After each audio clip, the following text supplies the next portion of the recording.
पुर गांव हरे भरे खेतों और शांत वातावरण के साथ बहुत सुंदर लगता है, लेकिन वहाँ एक बार बारिश शुरू हो जाए तो हफ्तों तक नहीं रुकती। रमेश उस गांव के सबसे स्वादिष्ट चिकन चाउमीन बनाता है। आसपास के गांव के लोग उसके चाउमीन खाने आते हैं, लेकिन पिछले 3 दिनों से लगातार हो रही इस बारिश ने उसके व्यापार पर पानी फेर दिया है। रमेश निराश होकर सिर पकड़े बैठा है। सुजाता, देख रही हो, आसमान में कोई बड़ा छेद हो गया है क्या? सुबह नहीं, रात नहीं, बस बरस रहा है।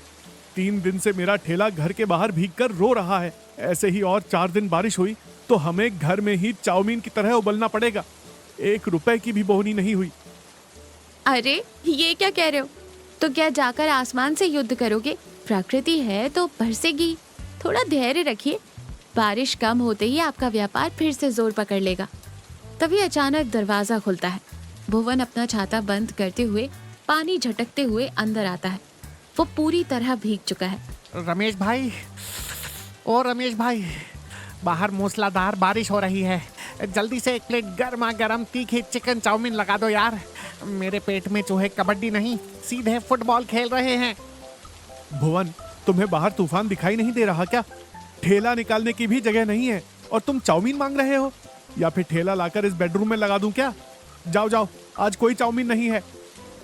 बड़े अजीब हो भाई, एक तरफ मैं इतनी बारिश में जान हथेली पर रखकर तुम्हारी चाउमीन खाने आया हूँ और तुम मुझे ही भगा रहे हो।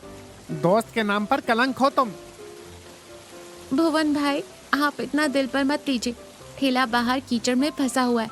बारिश रुकने तक चाउमीन बनने का तो कोई सवाल ही नहीं पैदा होता। चाहे तो आप घर जाकर 1 गिलास गर्मा गर्म चाय पीकर सो जाइए।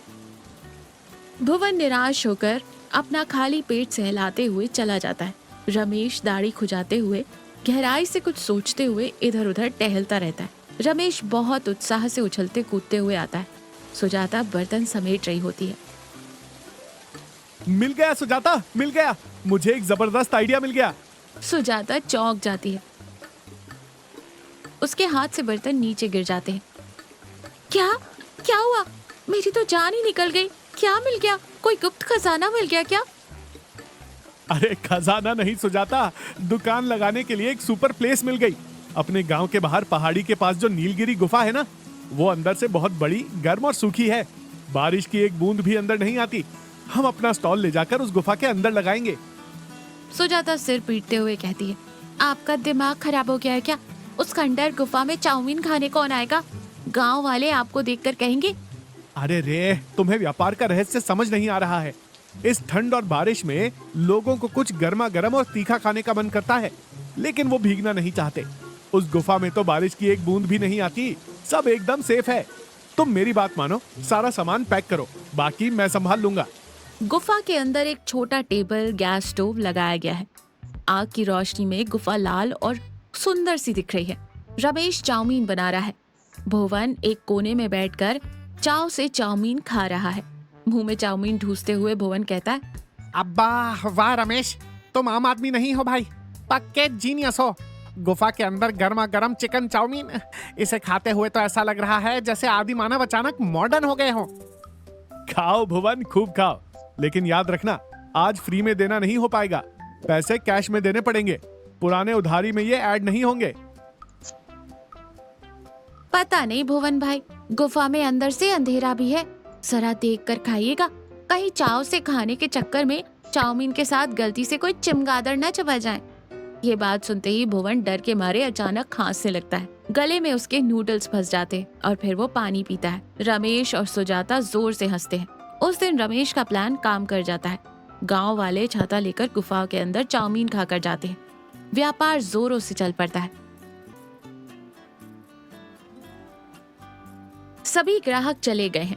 रमेश और सुजाता सामान समेट रहे हैं। भुवन भी वहीं खड़े होकर उनकी मदद कर रहा है। रमेश खुशी से पैसे गिनते हुए कहता है, आज व्यापार बहुत बढ़िया हुआ सुजाता, सब खत्म हो गया। हाँ सुजाता, मैंने अपने लिए उस डिब्बे पर 1 प्लेट चिकन चाउमीन रखी थी ना, वो कहाँ गई? मैंने तो नहीं देखा जी, आपने जहाँ रखी थी वहीं होगी, ठीक से देखिए। भुवन इधर उधर देखते हुए घबराहट में कहता है, भाई मेरी तरफ ऐसी शक की नजर से मत देखो, मेरा पेट भर चुका है, मैंने नहीं खाई। लेकिन यहाँ तो वो प्लेट है ही नहीं। रमेश आश्चर्य से सिर खुजाते हुए कहता है। ऐसे कैसे? हवा में गायब हो गई क्या? 1 मिनट पहले मैंने खुद अपने हाथों से उसे वहां रखा था और स्टोव पहुंचने के लिए इधर घूमा। पल भर में प्लेट कैसे गायब हो सकती है? रमेश, मैंने सुना है भाई, पुरानी गुफाओं में भटकने वाली आत्माएं होती हैं। पक्का यहाँ कोई चाउमीन खाने वाला भूत होगा। मेरे बस का नहीं है भाई, मैं घर जा रहा हूँ। फिर बिना पीछे मुड़े देख भाग जाता है। रमेश सुजाता एक दूसरे का मुंह देखते हैं और हैरान रह जाते हैं। माहौल में थोड़ा सस्पेंस आ जाता है। गुफा में सन्नाटा है। रमेश, सुजाता और भुवन एक बड़े पत्थर के पीछे छिपकर देख रहे हैं। रमेश ने जानबूझकर एक प्लेट चाउमीन टेबल पर छोड़ दी है। थोड़ा डरावना माहौल है।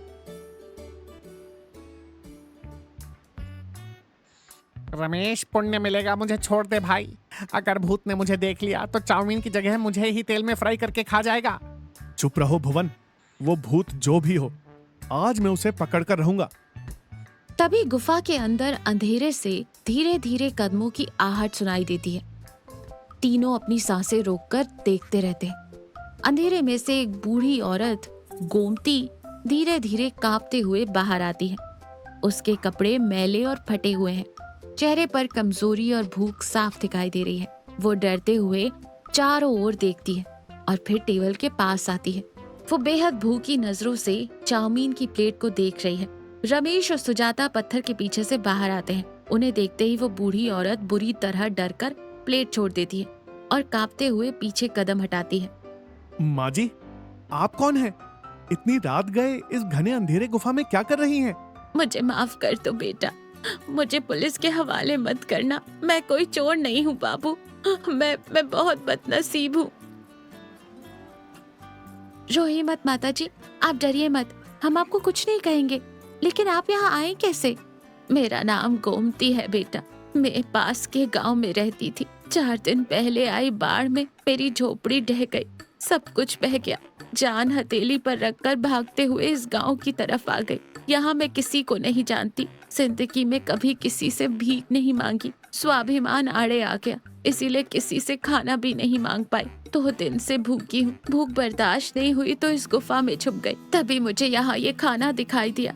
मेरी भूख ने मुझसे ये गलती करवा दी, मुझे माफ कर देना बेटा। ये बातें सुनकर रमेश, सुजाता स्तब्ध रह जाते हैं। उनका दिल पसीज जाता है। बुरी तरह डरे हुए भुवन की आंखों में भी आंसू आ जाते हैं।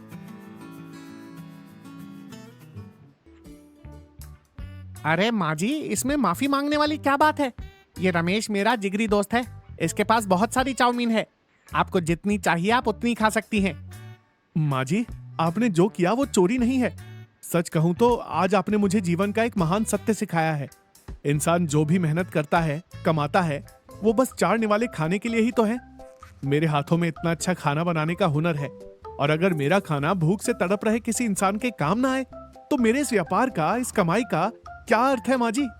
सुजाता आंसू पोंछते हुए तुरंत स्टोव जलाती है और कहती है, माँ जी आप कल की वो ठंडी चाउमीन मत खाइए, बस 2 मिनट बैठिए, मैं अभी आपके लिए अपने हाथों से स्पेशल गर्मा गर्म चाउमीन बनाकर खिलाती हूँ।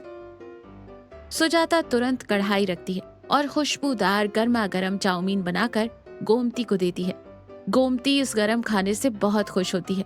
उसके चेहरे पर सुकून और शांति दिखाई देती है। माँ जी, आज से आपको इस अंधेरी गुफा में, इस ठंड में रहने की कोई जरूरत नहीं है। जब तक आपके लिए कोई रास्ता नहीं मिल जाता, आप हमारे साथ हमारे घर में रहेंगी। ये मेरा वादा है। गोमती हाथ धोकर खुशी के आंसुओं के साथ रमेश के सिर पर हाथ रखकर आशीर्वाद देती है। खुश रहो बेटा, तुम्हारा घर परिवार सुखी रहे। भगवान तुम्हारे व्यापार को हमेशा दिन दूनी रात चौगनी तरक्की दे। और रमेश भाई, माँ जी ने जो प्लेट खाई है उसके पैसे भी मेरे ही खाते में लिख लेना। आज भूत के बहाने ही सही, मुझे सच्ची इंसानियत और अच्छे दिलों के दर्शन हो गए। भुवन की बातों से सभी जोर से हंसते हैं। माहौल बिल्कुल खुशनुमा हो जाता है। रमेश अपना बड़ा सा छाता खोलता है। सुजाता, रमेश, भुवन और गोमती सभी मिलकर उस छाते के नीचे बरसती बारिश में गुफा से अपने घर की तरफ पैदल चलते हुए जाते हैं। रमेश ने बारिश की मार से अपने व्यापार को बचाने के लिए उस अंधेरी गुफा में